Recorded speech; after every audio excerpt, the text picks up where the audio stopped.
君たちは面白い。名前は悟空とベジータでゴジータだ。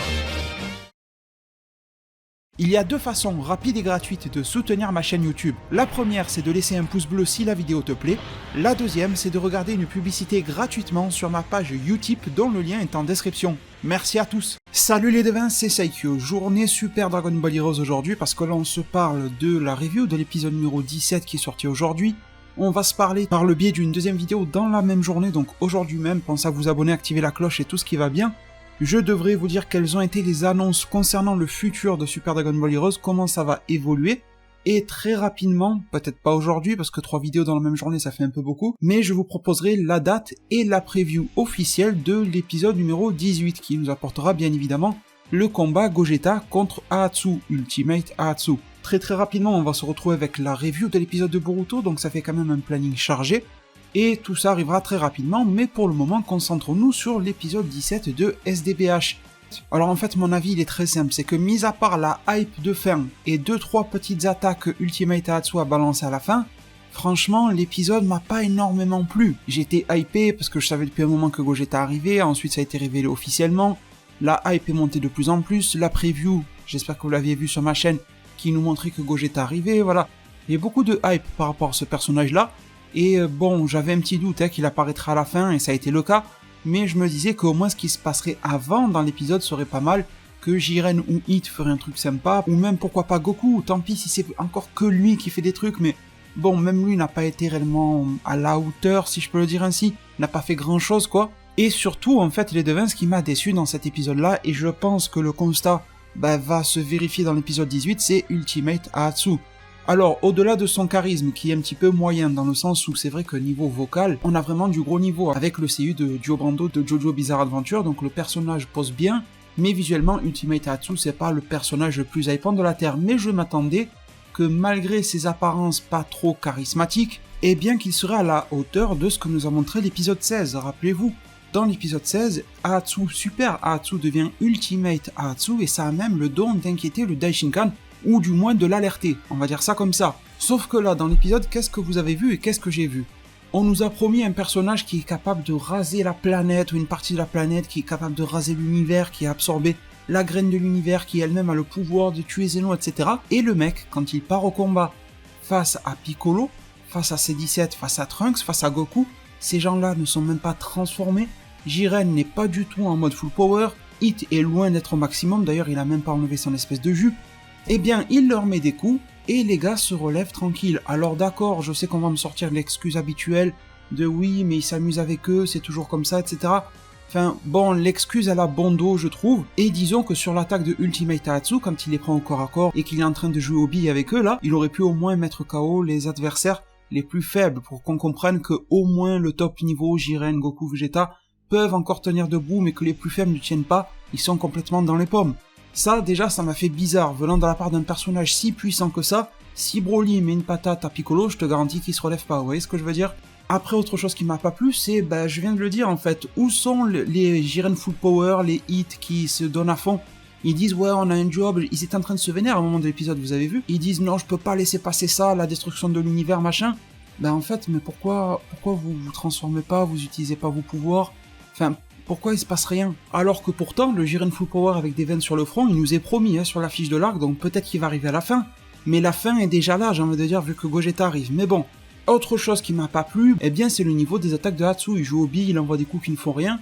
Et mis à part le truc qui ressemblait vachement à la 4ème Grande Guerre Ninja, là où il balance un truc depuis le ciel, une espèce de cube ou je ne sais quoi, et on voit vraiment la pression de l'air sur Vegeta, sur Goku, sur Piccolo, cette déflagration, là vraiment il y avait un côté apocalyptique, venant d'un être supradivin, ou en tout cas ayant des pouvoirs équivalents à ceux du supradivin, ça c'était vraiment bien foutu, mais une fois que ce gros bloc se crache, il y a quand même Piccolo qui se relève encore, et toute la bande va avec bien sûr.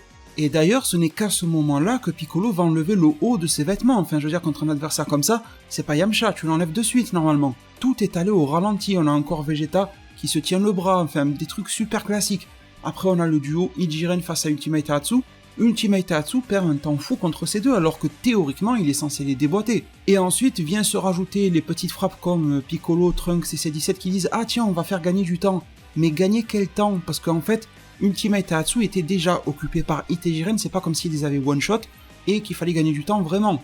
C'est pas comme dans DBGT où je trouvais que là, vraiment, ils ont essayé de gagner du temps. Et quand Ultima et Tahatsu se retrouvent en combat, en fait, pas en duel, parce qu'ils sont je sais pas combien contre un, face à ces gens-là, en fait, c'est juste des échanges de coups sans aucune finalité. C'est juste pour gagner du temps, à l'écran, pour nous, les spectateurs.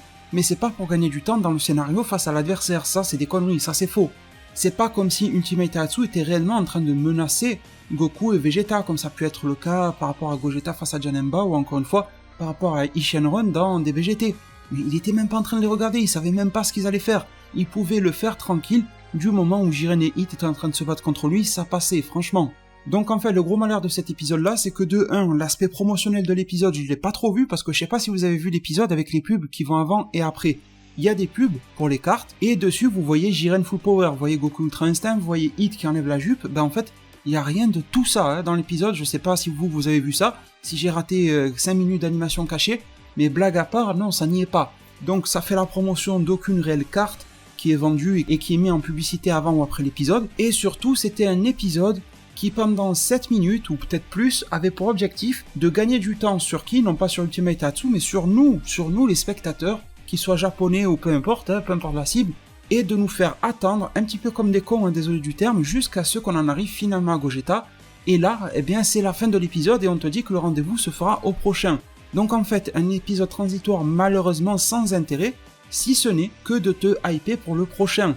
Mais en même temps, est-ce qu'ils n'ont pas décrédibilisé le prochain épisode juste par l'épisode 17? C'est une question légitime, étant donné que l'on a vu que Ultima Tahatsu, au bout de plusieurs attaques, n'est pas capable de venir à bout de Piccolo.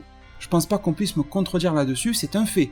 Alors bien sûr que dans l'épisode 18, il y aura l'effet Dragon Ball Heroes, c'est-à-dire qu'un personnage qui ne fait pas grand-chose dans un épisode va tout déboîter sur son passage dans le prochain. On sait très bien comment ça marche, ils vont sûrement sortir une autre carte de Ultima Tahatsu, il va falloir la mettre en valeur. Mais bon, malgré tout, c'est extrêmement bizarre et c'est super déconcertant en fait que ça se passe comme ça, je pense que vous êtes d'accord avec moi. Et je pense que si vous êtes sur cette chaîne, vous savez à peu près comment je suis, vous savez que par rapport aux épisodes de Heroes, j'ai jamais une trop grosse attente, une trop forte attente. Vous savez que même quand il y a eu certains épisodes où tout le monde sur les réseaux sociaux disait ouais c'est pourri tout ça, j'étais là à vous dire bon quand même c'est pas mal les gars, il y a ça qui est bien, ça qui est bien, ça qui est bien, il y a ça qui nous permet de patienter, etc. Alors malgré tout, dans le fond, je suis content d'avoir eu aujourd'hui, je suis quand même plutôt reconnaissant d'avoir eu cet épisode aujourd'hui pour me mettre une petite dose de Dragon Ball en injection directement dans les veines.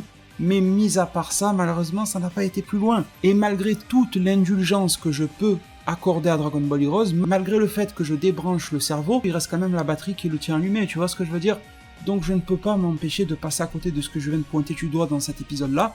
Et bien sûr, reste quand même le gros cas positif, le cas Gogeta, donc je viens de vous dire, est-ce qu'il est déjà désamorcé, que l'on comprend que Ultima Tahatsu c'est extrêmement surestimé, et qu'il est Godslayer que de nom, Godslayer voulant dire tueur de dieu, c'est quand même ce qu'il nous a prétendu du début à la fin, mais si au final il n'arrive pas à mettre KO Piccolo et la bande, tout le reste, et que Gogeta va le soulever, franchement il n'est Godslayer de rien du tout en fait, il arrive même pas à battre des mortels. Donc ça serait un personnage et un ennemi extrêmement ridicule si c'est le cas. On verra bien, des rebondissements sont possibles, mais il semble de manière très concrète, on va s'en parler dans une prochaine vidéo, que nous arrivons à la fin de cet arc-là, donc il semble également que Gogeta va mettre un terme à ce combat-là, ou pourquoi pas, si l'on veut réintégrer des éléments que l'on a vu dans l'épisode 16, comme le Daishinkan ou Zeno, peut-être que Gogeta va tenir sans forcément le battre, qu'au bout d'un certain temps d'utilisation de son pouvoir, Gogeta va atteindre sa limite, et que là nous pourrions avoir une intervention divine du style Daishinkan ou Zeno, mais qui vont totalement one-shot et laminer comme une vieille chaussette le fameux Ultima Tahatsu, et lui montrer qu'il peut aller Godslayer chez lui, et arrêter de faire chier les gens. C'est peut-être ça qui va se passer aussi. En tout cas les devins, vous avez mon avis sur l'épisode, n'hésitez pas à me partager le vôtre, je voudrais vraiment que dans votre tête vous sépariez la hype Gogeta qui est absolument magnifique, d'ailleurs visuellement je le trouve très très beau ce Gogeta, on avait peur, alors peut-être que la peur va se réaliser dans l'épisode 18, mais on avait peur que ça soit mal fait, mal dessiné, au niveau animation je peux pas trop juger parce qu'il a plus eu des plans fixes que des plans animés dans cet épisode là Gogeta, il s'est même pas transformé, il est juste en forme de base, mais les dessins sur plan fixe je les trouve très réussis, je vois pas d'énormes problèmes de proportion, je trouve son visage hyper classe, hyper badass, certes un peu végétoisé, un peu beaucoup même, mais malgré tout très classe. Je trouve pas qu'ils ont rabaissé ce que pouvait être Gogeta dans le film d'Ebes Broly, C'est un style différent mais qui pour le moment marche dans l'épisode 17. On verra bien ce que nous réserve l'épisode 18. Merci infiniment à vous tous les devins de m'avoir suivi dans cette vidéo-là. Le pouce bleu si vous avez aimé la vidéo, le commentaire pour me partager. Si vous êtes d'accord avec moi, si vous êtes déçu de l'épisode et hypé par Gogeta, peut-être que vous avez adoré l'épisode du début à la fin, et tant mieux pour vous, vraiment je serais content pour vous. Ma page Utip se trouve en description pour ceux qui ont 30 secondes sous la main. Merci pour tout, prenez tous extrêmement bien soin de votre futur, et à plus pour de prochains arts divinatoires.